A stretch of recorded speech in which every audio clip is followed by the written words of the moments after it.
ನನಗೆ ಈ ಸಿನಿಮಾ ಬಹಳ ಬಹಳ ಬಹಳ ಸ್ಪೆಷಲ್. ಒಂದು ಬಹಳ ಮುಖ್ಯ ಕಾರಣ ಏನಪ್ಪ ಅಂತ ಹೇಳಿದ್ರೆ, ಅಂದರೆ ಇದುವರೆಗೂ ನನಗೆ ಸಿಕ್ಕಿರುವಂಥ ರೆಕಗ್ನಿಷನ್ ಆಗಲಿ, ಇದುವರೆಗೂ ನಾನು ಮಾಡಿರುವಂಥ ಕೆಲಸ ಆಗಲಿ, ಜನ ನನಗೆ ಕೊಟ್ಟಿರುವಂಥ ಪ್ರೀತಿ ಆಗಲಿ, ಇವೆಲ್ಲದಕ್ಕೂ ಕಾರಣ ಚಿನ್ನಾರಿ ಮುತ್ತ ಸಿನಿಮಾ. ಆ ಚಿನ್ನಾರಿ ಮುತ್ತ ಸಿನಿಮಾ ಆ ಒಂದು ಘಳಿಗೆಯಲ್ಲಿ ನನ್ನನ್ನು ಆಯ್ಕೆ ಮಾಡಿ ನಾಗಾಭರಣ ಅಂಕಲ್ ನನಗೆ ಆ ಪಾತ್ರ ಕೊಟ್ಟು ನನ್ನ ಕೆಲ ಪಾತ್ರನ ಮಾಡಿಸದೇ ಹೋಗಿದ್ದರೆ ಇದು ಯಾವುದೂ ಆಗ್ತಿರ್ಲಿಲ್ಲ ಅನ್ನೋದು ನನ್ನ ಬಹಳ ದೊಡ್ಡ ನಂಬಿಕೆ. ಸೊ ಅಷ್ಟೆಲ್ಲ ಆದಮೇಲೆ ನಾಗಿನಿ ಅಮ್ಮ ಒಂದು ಸಿನಿಮಾ ಮಾಡ್ತಿದ್ದೀನಿ ಅಂತ ಹೇಳಿದಾಗ ನನ್ನ ಟೈಟ್ಲ್ ಕೇಳಲಿಲ್ಲ, ಕತೆ ಕೇಳಲಿಲ್ಲ, ನನ್ನ ಪಾತ್ರ ಕೇಳಲಿಲ್ಲ. ನೀವೇನು ನೀವು ಯಾವ ಸಿನಿಮಾ ಮಾಡಿದ್ರೆ ನಾನು ಕೆಲಸ ಮಾಡ್ತೀನಿ ಅಂತ ಒಪ್ಕೊಂಬಿಟ್ಟೆ. ಅದು ಯಾಕೆ ಅಂದರೆ ನನಗೆ ಅವ್ರ ಮೇಲಿರುವಂಥ ಒಂದು ಪ್ರೀತಿ, ಭಕ್ತಿ, ವಿಶ್ವಾಸ, ಗೌರವ, ಕೃತಜ್ಞತಾ ಭಾವ ಎಲ್ಲವೂ ಇದೆ. ಹಾಗಾಗಿ ಅದಾದಮೇಲೆ ಗೊತ್ತಾಯಿತು ನನಗೆ ಈ ಸಿನಿಮಾದ ಹೆಸರು ಜೀನಿಯಸ್ ಮುತ್ತ ಅಂತ. ಇನ್ನೂ ಖುಷಿ ಆಯಿತು, ಯಾಕೆಂದರೆ ವಿಜಯ ರಾಘವೇಂದ್ರ ಅನ್ನೋದಕ್ಕಿಂತ ಹೆಚ್ಚಾಗಿ ಚಿನ್ನಾರಿ ಮುತ್ತ ವಿಜಯ ರಾಘವೇಂದ್ರ ಅಂತ ನಾನು ಕರೆಸ್ಕೋಬೇಕಾದ್ರೆ ಈ ಕಥೆಯಲ್ಲೂ ಕೂಡ ಅಂಥದ್ದೇ ಒಂದು ಒಳ್ಳೆಯ ಅಂಶ ಇರುತ್ತೆ, ಅಂಥದ್ದೇ ಒಂದು ಒಳ್ಳೆಯ ಮನೋರಂಜನೆ ಇರುತ್ತೆ, ಆಮೇಲೆ ಮೆಸೇಜ್ ಇರುತ್ತೆ ಅನ್ನೋದನ್ನು ನಾನು ಇತ್ತೀಚಿನ ಸಿನಿಮಾಗಳಲ್ಲಿ ನನಗೆ ಅಂಥ ವಿಶ್ವಾಸ ಇಲ್ಲ. ಯಾಕೆ ಅಂದರೆ ಮೆಸೇಜ್ ಇದೆ ಅಂತ ಹೇಳಿದ್ರೆ ಜನ ಅದನ್ನು ನೋಡ ಬಯಸೋದಿಲ್ಲ. ಯಾಕಂದರೆ ಸಾಕಷ್ಟು ಎಲ್ಲ ಕಡೆ ಫೋನ್ ತೆಗೆದ್ರೆ ಏನಾದ್ರು ಒಂದು ಮೆಸೇಜ್ ಸಿಗ್ತಾನೆ ಇರುತ್ತೆ, ಒಂದು ಗುಡ್ ಕೋಟ್ಸ್ ಇರುತ್ತೆ, ಮತ್ತೊಂದು ಏನೋ ಯಾತ್ರಲ್ಲೂ ಒಂದು ಮಾರಲ್ ಸಿಗ್ತಾ ಇರುತ್ತೆ. ಆದರೆ ಸಿನಿಮಾಗೆ ಅಂತ ಬಂದಾಗ ಒಂದು ಮನೋರಂಜನೆ ಮುಖಾಂತರ ಅವ್ರಿಗೇನಾರು ಅರ್ಥ ಆದರೆ ಅದನ್ನ ಮೆಸೇಜ್ ಅಂತ ನಾವು ಅನ್ಕೋಬೋದು. ಹಾಗಾಗಿ ಜೀನಿಯಸ್ ಮುತ್ತ is again a very exciting project for me. ಈಗಲೂ ಸಹ ಏನಾದರೂ ಒಂದು ಸ್ವಲ್ಪ ಚೇಂಜಸ್ ಆದರೆ ಆ ಮನುಷ್ಯ ಹೆಂಗಾದ ಗೊತ್ತಾ ನಮ್ಮ ಚಿನ್ನಾರಿ ಮುತ್ತ ಅಂತ ಹೇಳ್ತಾರೆ. ಸೊ ಚಿನ್ನಾರಿ ಮುತ್ತ ಬಂದಾಗ ಪೀಕ್ ಮತ್ತು ಕ್ರೇಜು ಹೇಗಿತ್ತು ಸರ್? ನಿಮ್ಮನ್ನು ನೋಡೋ ಇದು ನೀವು ಓದಲೆಲ್ಲ ಹೇಗಿರ್ತಾ ಇತ್ತು? ನನಗೆ ಆವಾಗ ಅದ್ರ ಬೆಲೆ ಗೊತ್ತಿರಲಿಲ್ಲ. ಚಿನ್ನಾರಿ ಮುತ್ತ ರಿಲೀಸ್ ಆದಾಗ ಎಲ್ಲರೂ ಭಾಳ ಪ್ರೀತಿ ನೀಡ್ತಾಯಿದ್ರು, ಎಲ್ಲರೂ ಭಾಳ ಗುರುತಿಸ್ತಾಯಿದ್ರು, ಚಿನ್ನಾರಿ ಮುತ್ತ ಅಂತ ಇದ್ರು. ಆಮೇಲೆ ಆ ಸಿನಿಮಾ ಆಗಿನ ಕಾಲಕ್ಕೆ 25 ವಾರ ಓಡಿದಾಗಲೂ ಕೂಡ ನಮ್ಗೆ ಅದ್ರ ಬೆಲೆ ಗೊತ್ತಾಗಲಿಲ್ಲ. ಆಯಿತು, ಸಿನಿಮಾ ಓಡ್ತು, ನಮಗೆ ಸ್ಟೇಟ್ ಅವಾರ್ಡ್ ಬಂತು, ಎಲ್ಲ ಬಹಳ ಖುಷಿ ಕೊಟ್ಟರು. ಅದು ಹೋಗ್ತಾ ಹೋಗ್ತಾ ಹೋಗ್ತಾ ಅದು ಯಾವಾಗ ಎಷ್ಟು ಜಾಸ್ತಿ ಆಯಿತು ಅಂದರೆ 2 ರಿಂದ 3 ಜನರೇಷನ್ನ ಗುರುತಿಸಿ ಪ್ರೀತಿಯನ್ನು ಕೊಡೋಕ್ಕೆ ಶುರು ಮಾಡ್ತಿದ್ರು. ಒಂದು ನಮ್ಮ ತಂದೆ ಜನರೇಷನ್, ಅವರು ಕೂಡ ಸಿನಿಮಾ ನೋಡಿದರು. ಇನ್ನೊಂದು ನನ್ನ ಜನರೇಷನ್, ಅಂದರೆ ಎಲ್ಲ ಮಕ್ಕಳು ಆವಾಗ ಸ್ಕೂಲಲ್ಲಿ ಗುಂಪುಗಟ್ಟಲೆ ಕ್ಲಾಸ್ ವೈಸ್ ಥಿಯೇಟ್ರಿಗೆ ಕರ್ಕೊಂಡು ಹೋಗಿ ಸಿನಿಮಾ ತೋರಿಸ್ತಾಯಿದ್ರು. ಇಡೀ ಸ್ಕೂಲ್ ಹೋಗ್ತಾಯಿತ್ತು. ಅದಾದ ನಂತರ ನನ್ನ ನೆಕ್ಸ್ಟ್ ಬಂದಂಥ ಜನ್ರೇಷನ್ಗೆ ನನ್ನ ಜನರೇಷನ್ ಸಿನಿಮಾ ತೋರಿಸೋಕ್ಕೆ ಶುರು ಮಾಡಿದ್ರು. ಯಾಕಂದರೆ ಆ ಥರ ಸಿನಿಮಾ ಬಂದೇ ಇರಲಿಲ್ಲ. ಚಿನ್ನಾರಿ ಮುತ್ತ ಥರ ಒಂದು ಸಿನಿಮಾ ಇವತ್ತಿಗೂ ನಾವು ನೋಡಿಲ್ಲ. ಯಾಕೆಂದರೆ ಅದರಲ್ಲಿ ಸುಮಾರು 14 ಹಾಡುಗಳಿದ್ರೂ ಕೂಡ ಸಿನಿಮಾ ನೋಡ್ತಾ ಇರ್ಬೇಕಾದ್ರೆ ಅದು ಹಾಡು ಅಂತ ಅನ್ಸೋದಿಲ್ಲ.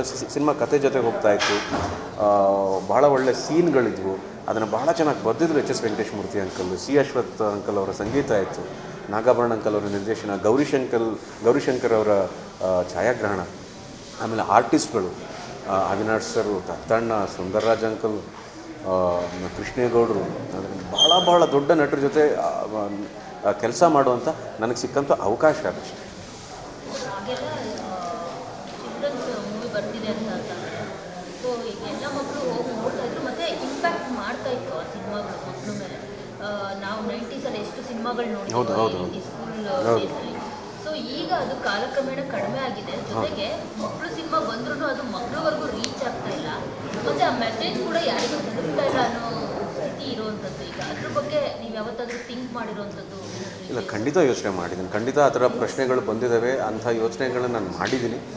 ಆದರೆ ನೀವೇ ಹೇಳಿದಾಗೆ ಕಾಲಕ್ರಮೇಣ ಎಲ್ಲವೂ ಬದಲಾಗುತ್ತೆ. ಒಂದು ಬದಲಾವಣೆ ಅಂತ ಬರುತ್ತೆ, ಒಂದು ಟ್ರಾನ್ಸ್ಫಾರ್ಮೇಷನ್ ಅಂತ ಬರುತ್ತೆ. ಅದು ಸಿನಿಮಾ ಮಾಡೋ ಟೆಕ್ನಿಕಲ್ ಆಗಿರ್ಬೋದು, ಸಿನಿಮಾ ನೋಡೋಂಥ ಆಡಿಯನ್ಸಲ್ಲಿ ಆಗಿರ್ಬೋದು, ಎಲ್ಲರಲ್ಲೂ ಒಂದು ಬದಲಾವಣೆ ಬರುತ್ತೆ. ಇನ್ನೇನೋ ಒಂದು ಕೇಳ್ತಾರೆ, ಮನೋರಂಜನಾತ್ಮಕವಾಗಿ ಬೇರೆ ಏನೋ ಒಂದು ಕೇಳ್ತಾರೆ.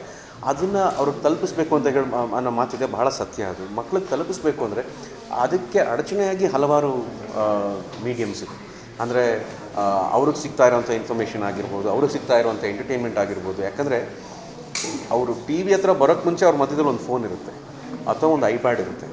ಥಿಯೇಟ್ರಿಗೆ ಹೋಗೋವರೆಗೂ ಅವ್ರಿಗೆ ಸಾಕಷ್ಟು ಡಿಸ್ಟ್ರಾಕ್ಷನ್ ಇರುತ್ತೆ. ಆದರೆ ಅದ್ರ ಕಡೆ ಮಾತ್ರ ಕೇಂದ್ರೀಕೃತ ಮಾಡಬೇಕು ಅಂತ ಹೇಳಿದ್ರೆ, ಫಾರ್ ಎಕ್ಸಾಂಪಲ್ ನಾನು ಹೇಳೋದು ಭಾಳ ಏನು ಹೇಳ್ತಾರೆ ಅನ್ರಿಯಲಿಸ್ಟಿಕ್ಕಾಗಿ ಕೇಳಿಸ್ಬೋದು. ಆದರೂ ಕೂಡ ಆಸೆ ಏನಪ್ಪ ಅಂತ ಹೇಳಿದ್ರೆ, ಇವಾಗ ಇರುವಂಥ ನಮ್ಮ ದೊಡ್ಡ ದೊಡ್ಡ ಸ್ಟಾರ್ ನಟರು, ಆಲ್ರೆಡಿ ಎಸ್ಟಾಬ್ಲಿಷ್ಡ್ ನಟರು ಒಂದು ಸಣ್ಣ ಪ್ರಯತ್ನ ಪಟ್ಟು ಈ ಥರ ಒಂದು ಚಿಕ್ಕದೊಂದು ಪ್ರಯತ್ನ ಮಾಡಿದಾಗ ಆಡಿಯನ್ಸ್ ಕೂಡ ಏನು ಹೇಳ್ತಾರೆ, ಓ ಇವರು ಕೂಡ ಈ ಥರ ಪ್ರಯತ್ನ ಮಾಡ್ತಾರೆ, ನಾವು ಯಾಕೆ ಈ ಸಿನಿಮಾ ನೋಡಬಾರ್ದು ಅನ್ನೋ ಒಂದು ಮನಸ್ಥಿತಿ ಎಲ್ರಿಗೂ ಬರುತ್ತೆ. ಇದೇ ಥರ ಸಿನಿಮಾ ಮಾಡಿ ಅಂತ ನಾನು ಹೇಳ್ತೀರಾ, ಎಲ್ಲೋ ಒಂದು ಸಿನಿಮಾ ಈ ಥರ ಬಂದಾಗ ಹೌದು ಮಕ್ಕಳ ಸಿನಿಮಾ ಕಡೆ ಒಂದು ಪ್ರಯತ್ನ ನಡೀತಾ ಇದೆ ಅನ್ನೋ ಒಂದು ಯೋಚನೆ ನಮ್ಮ ಆಡಿಯನ್ಸಲ್ಲೂ ಬರುತ್ತೆ.